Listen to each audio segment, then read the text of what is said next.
Pessoal, essa é mais uma videoaula de filosofia para o pessoal do terceiro ano do ensino médio, ligada ao volume número 9, páginas 23 a 25 da nossa apostila da editora Positivo. Hoje nós vamos tratar fundamentalmente da ontologia contemporânea, contemplando o filósofo alemão de origem judaica, Edmund Husserl. Então, a fenomenologia foi iniciada no século XVIII. Um dos grandes filósofos do século XVIII que já tratou da questão da fenomenologia foi o Immanuel Kant. Só que o Kant, ele disse que a realidade está entendida da seguinte maneira: nômeno, que é a coisa em si, e fenômeno, que é a coisa para nós. Então, Husserl, ele vai desenvolver uma perspectiva um pouco diferente. Então, a fenomenologia de Husserl retoma o sujeito transcendental de Immanuel Kant, o sujeito que conhece, o homem que é capaz de conhecer, mas, ao mesmo tempo, ele vai negar o nômeno kantiano. O que é o nômeno? O nômeno é a coisa em si, aquela realidade que guarda sempre um mistério que a gente nunca vai poder atingir na sua totalidade. Então, de cada coisa e até de nós mesmos, a gente só conhece os fenômenos, a gente só conhece as coisas parcialmente e a gente só se conhece também parcialmente. Essa é a visão de Kant. Husserl, ele vai desenvolver uma perspectiva completamente diferente nesse aspecto, apesar de ele adotar a ideia do fenômeno, até melhora a ideia de fenômeno de Immanuel Kant. Ele vai tratar da consciência intencional. Então, essa consciência intencional em Husserl vai substituir o nômeno kantiano. Ele vai dizer que nós, quando nos dirigimos à realidade, a gente sempre carrega uma intenção.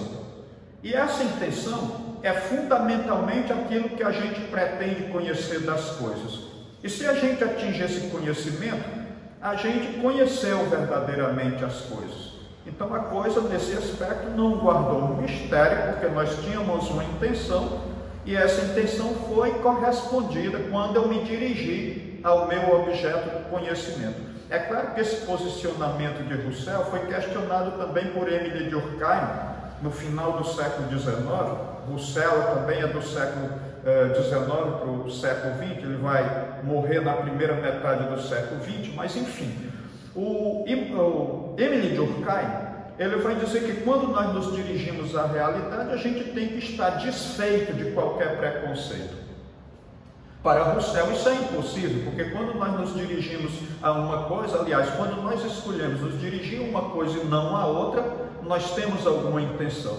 Então nós não podemos captar a realidade de forma passiva, nós captamos a realidade de forma ativa.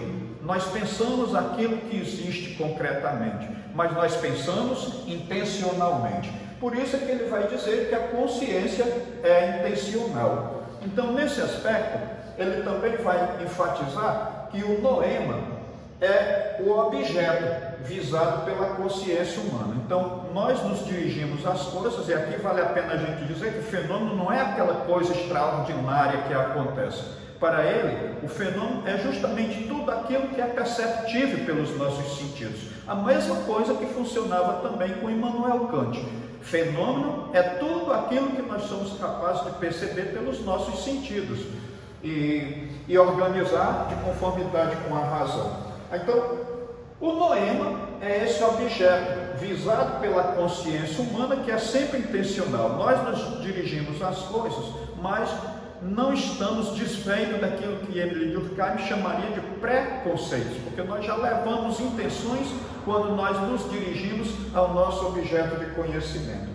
Então, ele também vai tratar da questão da noese, que é justamente aquela habilidade de sentir e perceber as coisas que nós temos. Então, nós captamos as coisas pelos nossos sentidos e organizamos essas coisas de conformidade com a razão. Então, na realidade, ele também vai tratar daquilo que ele chamou de ontologias regionais. Então, o que são essas ontologias regionais?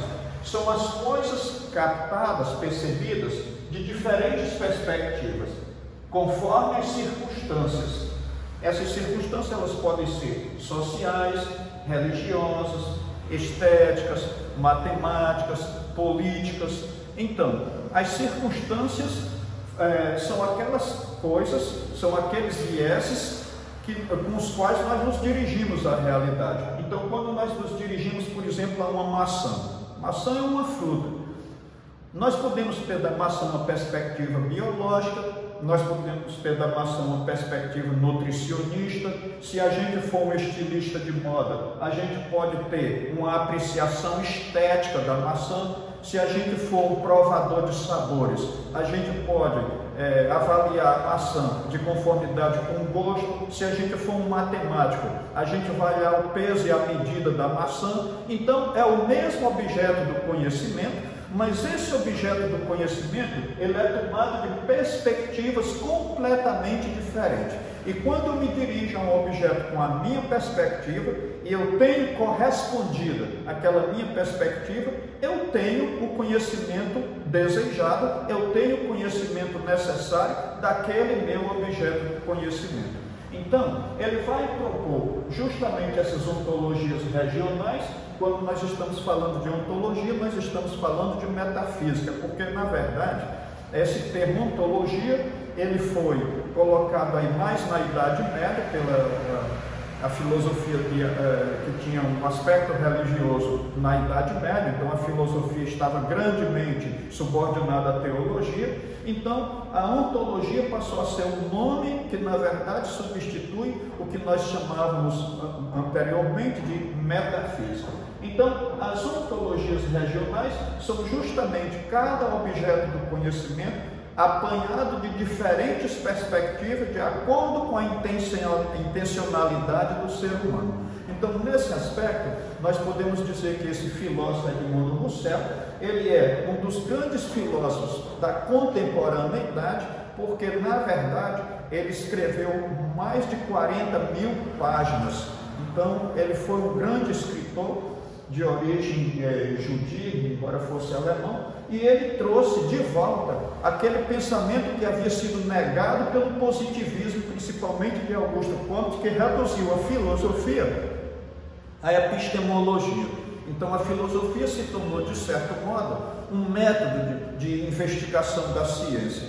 Então é aquela história de filosofia da ciência, teoria do conhecimento. Então a filosofia com Augusto Comte, ela ficou relegada ao papel de fiscalizar a metodologia da ciência, o funcionamento da ciência. Com o Edmundo Husserl, de novo a filosofia vai retomar aquela questão do ser, aquela questão mais profunda, aquela questão de que o homem é constantemente incômodo, percebendo que existe sempre um descompasso entre a realidade e o modo de pensar do ser humano.